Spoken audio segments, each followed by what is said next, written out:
As a Halloween fan, as a horror fan, we see a lot of deaths all the time. And in long-standing franchises, they're a dime a dozen. But in the Halloween franchise, what's the most emotional death ever? Tough question. I'm going to answer it, give you my opinion. Let's go.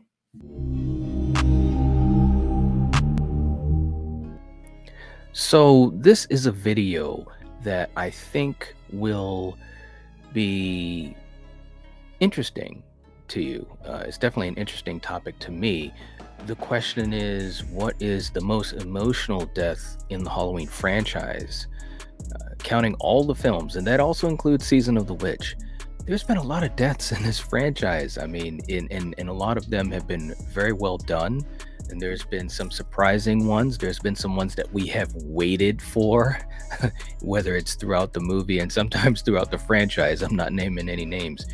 But when you think about, a lot of these deaths, so many come to mind. When you think about even in 78, when you have deaths that are happening like Linda's and Annie's, these are like just classic moments. In Halloween 2, you have so many deaths that happen. You have the hot tub scene, which was fantastic. You have deaths throughout the rest of the films as well.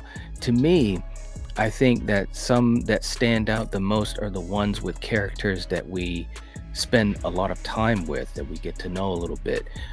Most notably, one that comes to my mind just as a talking point is in Halloween Kills. We have Karen's death, which to me was a surprise. It came out of nowhere. I didn't expect it to happen, to be quite honest with you.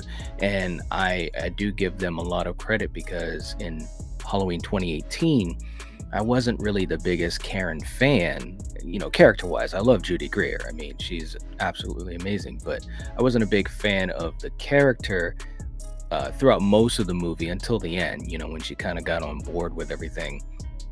But in Halloween Kills, she had a really interesting character arc.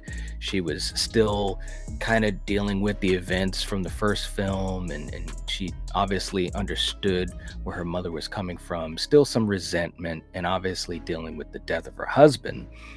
So that was a lot of stuff she was dealing with. And then, of course, with the infamous hospital scene, she really showed an interesting character angle. And throughout that moment, all the way to the end, became more heroic, more courageous. She saves her daughter. And really, I mean, Karen was an MVP in that second half of the movie. But also in Kills, you had OG characters that were off. You've got Nurse Marion, who got off, which I think, looking at it now, and I love Nurse Marion, and she's a fantastic character.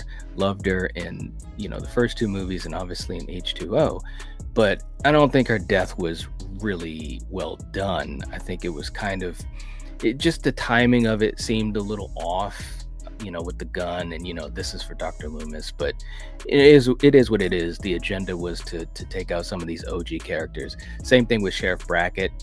I think that kill, while it was okay in the big picture of that scene, it was kind of like, well, come on, man, why are we killing Sheriff Brackett like that? For real, come on, you don't do that. That was just kind of messed up. But you also had Tommy being killed. To be quite honest, I think a lot of people were not only expecting it, but waiting for it to happen. Like, come on, let's go get him, get Tommy. And I think it's interesting too with that character, Tommy, dealing with this whole, obsession with the boogeyman because of his fear as a boy, encountering him right there, face to face, basically. So I didn't mind his character too much. I think it was okay. It wasn't great, but when he got killed, it was kind of like, yep, we knew that was going to happen. And he got killed. Michael took him out, obliterated Tommy Doyle. Oh, hell yeah. Yeah, bitch. So that was that was kind of, oh my gosh, he totally obliterated him. Rachel's death in 5 was a huge death for me personally, because I was such a fan of hers from Halloween 4, The Return of Michael Myers. Ellie Cornell can do no wrong, in my opinion, and I really hope they bring her back to the franchise. But her death in 5, although as a character I was so invested and it sucked, but because of the way they did it, and also the timing, I mean, they killed her off in like the first 12 minutes of the movie. It's like, come on, you don't do that. No, it wasn't really the first 12 minutes of the movie. Was it though? It was probably like the first 20 minutes of the movie or so. And the way they did it, like, they dumbed her down. They over sexualized her in that scene. It just didn't fit her character, you know, the one we came to know and love from 4. And I really, again, I still don't understand why they killed her, because she, along with Daniel Harris, were the two of the best things about Halloween 4 other than Loomis. And so you would think they would say, okay, let's bring them back for 5. We've got Loomis, we've got Danielle Harris, and we could bring back Ellie Cornell. So anyways, really odd choice.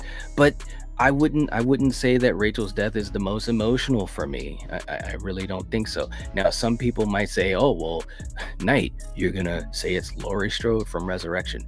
You should know better. That is definitely not the most emotional death to me in the Halloween franchise. It's one of the dumbest deaths in the franchise.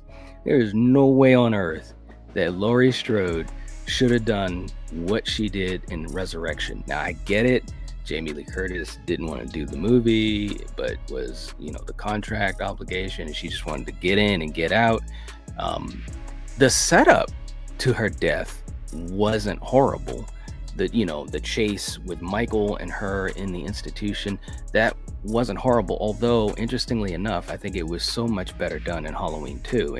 And ironically, you got Rick Rosenthal directing both, but Halloween 2 from 81 did a much better job of this idea of Michael chasing Laurie. But, you know, once you get to the rooftop and she's got Michael trapped, and it's like, okay, well, that's interesting. There's no way Laurie Strode would have been dumb enough to just walk right on up to Michael like that. And I get it, story-wise, they had her do it because she wants to make sure that he's not an imposter like he was at the end of H2O. See, this is what happens when you make dumb decisions in a franchise, because then it's a domino effect. That was a dumb decision that they made with H2O at the end of H2O, and then it just kind of permeates into Resurrection. And it's like, you're stuck. You're really stuck, and you're making the Scream Queen look like an idiot. You really are. That's one of the worst deaths in the movie. I should have made this video, what's the worst death in the Halloween franchise, and that definitely would have been up there. I don't know if it's the absolute worst, but it is up there. But anyways, let's get off of that, man. A really interesting death was in Season of the Witch, and this is one that a lot of people don't talk about. But when you look at Ellie's death, that was really interesting. Now, it's off camera, okay, so you don't see it, but because of the fact that you see her as an android at the end of the movie when she attacks Dr. Chalice, and you were hoping that she was going to survive, you were really getting invested in her as a character, and you can just imagine, you know, your mind is really what makes that scene so emotional, because you're imagining what happened to her once Conal Cochran and his goons got a hold of her and killed her off, and then made the robot body of her. So that was an interesting one in the sense that I think it was an emotional death, but you didn't even see the character being killed. So she didn't even get a death scene. Now, of course, as the robot, when she's attacking Dr. Chalice, and, you know, he has to like chop her head off and everything. I mean, it was kind of hokey, but within the context of the story, it worked. But I felt really bad for her as a character. I really wanted to see her survive, and yeah, it was kind of like, man. Now, when you look at Rob Zombie's Halloween from 2007, there were a lot of deaths. Most of them you wanted to see happen, okay? You know, whether it's Ronnie, he was a prick. He needed to be offed. That's all that fucker does is cry. I will give a shout out to Joe Grizzly, though. Joe Grizzly was an MVP in the movie. Hey, buddy, just give you a heads up. I got a Taco Deluxe Supreme talking back at me. Really loved him. And I think that, his scene was fantastic. Obviously, Ken Faree is amazing. But I will say, Dee Wallace, her death scene was pretty damn emotional. And it wasn't, here's where I want to differentiate a little bit. It wasn't necessarily because of her character per se, because we didn't spend a lot of time with her character. I mean, she was Laurie's mom. Okay, you kind of just go with that. But I think it was really because it's Dee Wallace and she's so good just in everything she does. And you had a few scenes with her and Laurie together. So, she portrayed a mom like she usually does in a lot of movies. She's like the ultimate mom in any movie. But her character death was fairly emotional in the sense of it's Dee Wallace, and she realizes that when Michael is killing her, she realizes that there's something going on with Laurie, like he's going to go after Laurie. So as an actress, she did a fantastic job to really amp up that scene. That was amazing. Also, when you look at Sherry Moon Zombie, when she commits suicide, because everything is just so screwed up. Her life is just so screwed up. Michael is kind of like the one thing that she's holding on to, and he's gone. That scene where he freaks out at Smith's Grove and it just goes off and stabs the nurse and kills her and all that. I think that was the last straw. And Sherry Moon in that scene, matter of fact, all the scenes that she had at Smith's Grove with Michael and Loomis, I think were really good. Some of the best acting from her, in my opinion, in that movie. She's done other things that she's been pretty good at as well. But anyways, her suicide was really like, wow, man. And the way that Rob Zombie shot the scene, and Sherry Moon Zombie, I want to give some credit to her. A lot of great credit to her in that, which of course is why I was so frustrated with her in Halloween 2, more so because of the choices that were made, because she's a ghost, she's in Michael's psyche and all this type of stuff, and let's have some fun, and there's a white horse running around. What the hell is going on? Okay. Oh my god, what is going on? Now when you look at 2018, a couple of the deaths that happened that were great deaths but weren't really emotional. Sartain's death, that was a great death. Like, oh my gosh, that was like badass. Now we also thought that Frank was killed in 2018, and for me personally, I was like, no, it wasn't that it was super emotional, but I was just like, no, because I'm a really big fan of Will Patton, and I think that he was really good in that role. Now of course, we realized that he lives in Kills, which I was actually really happy about, I gotta admit. But here we go, guys.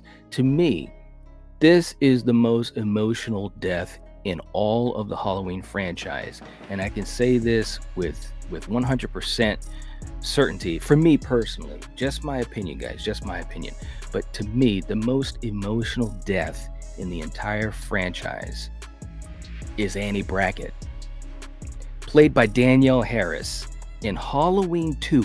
Rob Zombie's Halloween 2 getting some love. I know it's a divisive film. I know a lot of people that aren't big fans of it. I know a lot of people that are fans of it. Myself, I'm more in the middle. I have more issues with it than not, but it has nothing to do with the actors, because I think, well, most of the actors, that is, because I think Danielle Harris was great in it. Scout was great in it. Brad Dourif was amazing. Tyler obviously was great in his role. I didn't really like the characterization of Loomis, but that's nothing against Malcolm McDowell. That's what they had him do. But yeah, Annie Brackett's death scene in Halloween 2 to this day still is difficult for me to watch. And I'm going to tell you why. Because Danielle Harris portraying Annie Brackett, number one, that's a big role. For me, when I look at the OG, when I look at 78 and Nancy Loomis playing Annie Brackett, I absolutely loved her in that movie. She's one of my favorite characters. When she got killed, when she died in the car, in the big John Carpenter Sting, and she kind of went a little overboard with she did, but it was such a well-crafted kill. And Michael in the car and the windows fogged up, and it was just fantastic. It was emotional to a degree, more so because I really enjoyed the character. I think that Sheriff Brackett's reaction to it, when you see him in Halloween 2, that kind of made it hit home a little bit more. But I'm thinking just in one movie. And Danielle Harris, back to her as Annie Brackett, she was able to put extra oomph into the character. In Halloween 2007, I think she was pretty good. Her attack scene was wow. That was just some brutal stuff. But in Halloween 2, as a character, she really grew. She had a fantastic character arc, and she really was the light in the tunnel compared to Laurie's darkness that she was dealing with. And actually, I gotta admit, the two actresses played off of each other so well, Danielle and Scout, and obviously they're great friends and they're fantastic in real life as well. But Annie Brackett's death, it was just the way it was set up. She's in the bathroom and she sees Michael. She turns around and sees Michael, and just the look on Danielle Harris's face was just fear painted all over her. And I have to give credit to Rob Zombie, because this time with Michael's attack and eventual kill, he didn't show a lot. He didn't show a lot at all. She runs in slow motion, and the look on her face, I mean, she's just full of fear. And then of course you hear Michael, killing her. He's doing the grunting stuff. That was a little too much, but again, that's what these movies had going on. They had Michael doing the grunting and stuff like that. And it is what it is. But hearing her scream as she's dying, it was horrible. And Rob Zombie, this was one of those instances where he pulled back a little bit. He didn't get all gory and in your face and gratuitous and so forth. And I think it was a great artistic choice. When you see that picture of a young Danielle Harris, it totally just is like, oh my gosh, because, and this is why it's the most emotional. One, because of the character and the setup. And of course, Danielle Harris, I think it was a great performance, not only throughout the movie, but in this death scene. But you think back, and you just have to. You think back to Jamie Lloyd. You just have to, right? And being such a fantastic character, and it's almost like you're seeing Jamie Lloyd being killed.